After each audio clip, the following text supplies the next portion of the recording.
Meu nome é Ezequias, e esta é a minha história. Ela é um excelente exemplo da intervenção de Deus na vida do seu povo.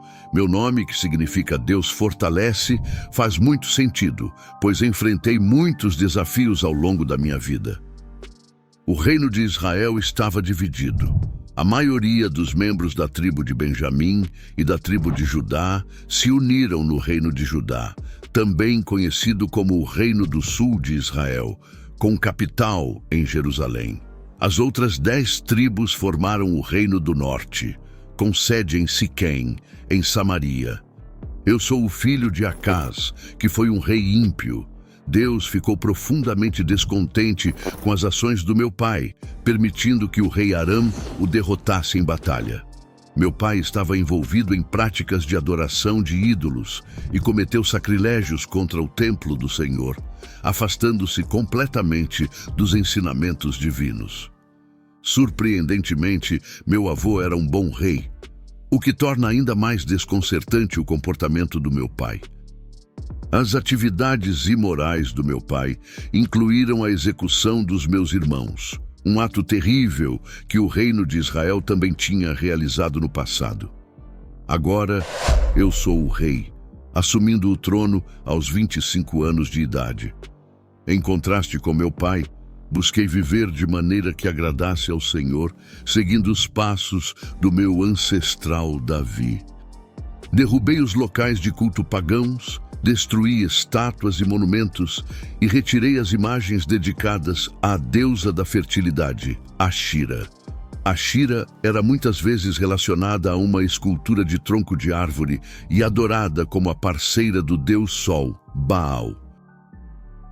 Mesmo com as instruções claras de Deus contra a idolatria, a adoração a Ashira continuou em Israel, assim como Salomão permitiu a idolatria ao trazer divindades pagãs para o reino.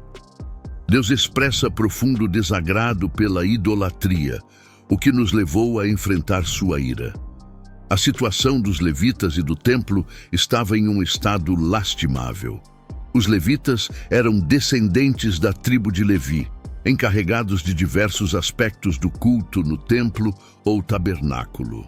Embora todos os sacerdotes devessem ser levitas, nem todos os levitas eram sacerdotes. Na época do meu pai, o templo estava fechado, as lâmpadas apagadas, e não havia ofertas de incenso ou sacrifícios queimados. Reconheci que as calamidades que atingiram Judá eram resultado da nossa desobediência. Optei por honrar a Deus e não seguir os passos do meu pai, o rei Acaz. Convoquei os sacerdotes e levitas para retomarem o seu chamado, pois o Senhor os havia escolhido. Concentrar-se em servir e honrar a Deus era essencial. Entretanto, no 4º ano do meu reinado, enfrentamos uma grande ameaça. Salmaneser, rei da Assíria, sitiou Samaria, a capital do reino do norte de Israel, por 3 anos antes de conquistá-la. Isso serviu como um alerta para o reino do sul, Judá. Testemunhei pessoalmente as consequências devastadoras da desobediência do povo a Deus e sua adoração de outros deuses. A Assíria era conhecida por sua crueldade e a destruição que causaram serviu como um aviso sombrio. Mesmo sendo descendentes de Abraão, o povo de Judá entendeu que também poderia enfrentar o julgamento divino se abandonasse os mandamentos de Deus. A Assíria era uma nação poderosa, com sua capital em Nínive, e seu rei, Senaqueribe, sitiou todas as cidades fortificadas de Judá, exceto Jerusalém. Compreendi a gravidade da situação e enviei uma mensagem a Senaqueribe, em Laquish, admitindo nosso erro e oferecendo um tributo. Entreguei-lhe toda a prata do templo do Senhor e do tesouro real. Cortamos até mesmo o ouro das portas do templo para pagar o tributo. Esperávamos que essa política de apaziguamento garantisse a segurança de Judá, mas apenas levou a empobrecimento do reino e do templo. Senaqueribe, no entanto, ficou ainda mais audacioso. Para nossa segurança, decidi confiar na nossa aliança defensiva com o Egito, acreditando que eles nos ajudariam. No entanto, o profeta Isaías nos advertiu a confiar no Senhor em vez do Egito. Ele afirmou que aqueles que confiassem no Egito seriam decepcionados e envergonhados. Então Senaqueribe sitiou Jerusalém e ficamos presos como pássaros enjaulados. O cerco impedia que alimento entrasse na cidade e a fome se tornou uma ameaça. As pessoas precisavam preservar os alimentos secando-os e salgando-os, pois conseguir alimentos frescos era difícil. Um poço próprio era essencial para suprimentos de água. A fome foi usada como arma e o castelo precisava estar preparado para resistir enquanto aguardava ajuda ou negociações. Senaqueribe enviou seus altos oficiais, juntamente com um grande exército, para Jerusalém. O Ramchica era o comandante de campo do exército assírio que representava o rei Senaqueribe. Eles chegaram à cidade e pararam perto do aqueduto, demonstrando que Rabshakeh estava no controle da situação. Neste ponto, 3 funcionários do meu governo saíram para encontrá-los. Meus temores se tornaram realidade, já que o tributo não havia acalmado Senaqueribe, e ele agora ameaçava trazer destruição sobre nós. Diante disso, nos preparamos para um cerco. Ordenei que o escoamento das águas das nascentes dentro da cidade fosse interrompida para garantir que o suprimento de água dentro da cidade fosse mantido. Além disso, fortificamos os muros que estavam quebrados e elevamos as torres de defesa. No cair da tarde, Rabshakeh enviou uma mensagem a mim, questionando a base da minha confiança. Ele zombou da minha aliança com o Deus.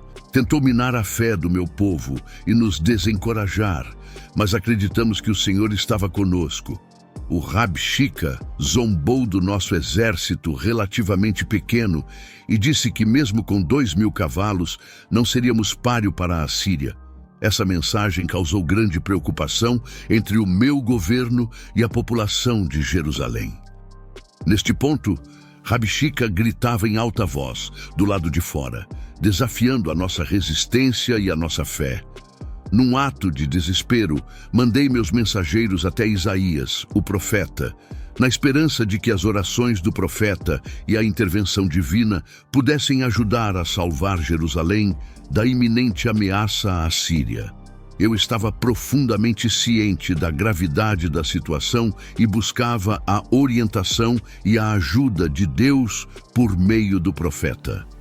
Isaías, ciente da situação crítica e da necessidade de confortar Ezequias e o povo de Judá, respondeu aos mensageiros do rei. Ele enviou uma mensagem de Deus, assegurando a Ezequias que o Senhor havia ouvido suas orações e visto as palavras insultuosas proferidas pelo emissário assírio. Isaías transmitiu a promessa do Senhor de que o rei da Assíria não prevaleceria sobre Jerusalém. Ao cair da noite, o rei Ezequias estava sentado em seu trono, inquieto e aflito pela iminente ameaça que pairava à porta de sua cidade. Em meio ao silêncio, tudo o que ele conseguia pensar eram nas palavras do profeta. Subitamente, uma luminosidade intensa, como se o próprio céu descesse à terra, inundou a sala real. O sobrenatural espetáculo provocou um frenesi de espanto, fazendo com que todos se precipitassem em direção às janelas. Entretanto, o que se viram transcendeu a compreensão humana. Diante de seus olhos atônitos, desceu dos céus um anjo do Senhor, envolto em toda a sua majestade e imponência divinas. E com um único gesto, ele varreu o formidável exército assírio, reduzindo 185.000 soldados a meras vestimentas, armas e armaduras dispersas pelo chão. O impacto dessa visão extraordinária foi tão avassalador que todos, sem exceção, caíram de joelhos, testemunhando a manifestação da soberana providência divina. A história de Ezequias é um testemunho da fé e confiança em Deus, mesmo quando as circunstâncias parecem impossíveis. Sua humildade diante do Senhor e a busca pela orientação divina levaram à salvação de Judá e à derrota de seu inimigo. Essa história continua a inspirar pessoas a confiar em Deus em tempos difíceis e a entender que Ele é o verdadeiro protetor e libertador. A derrota do exército assírio por um simples ato do anjo do Senhor é um lembrete de que, independentemente das circunstâncias e das probabilidades, Deus é o verdadeiro protetor e libertador de seu povo. Sua história continuará a inspirar outros a confiarem em Deus em momentos de adversidade.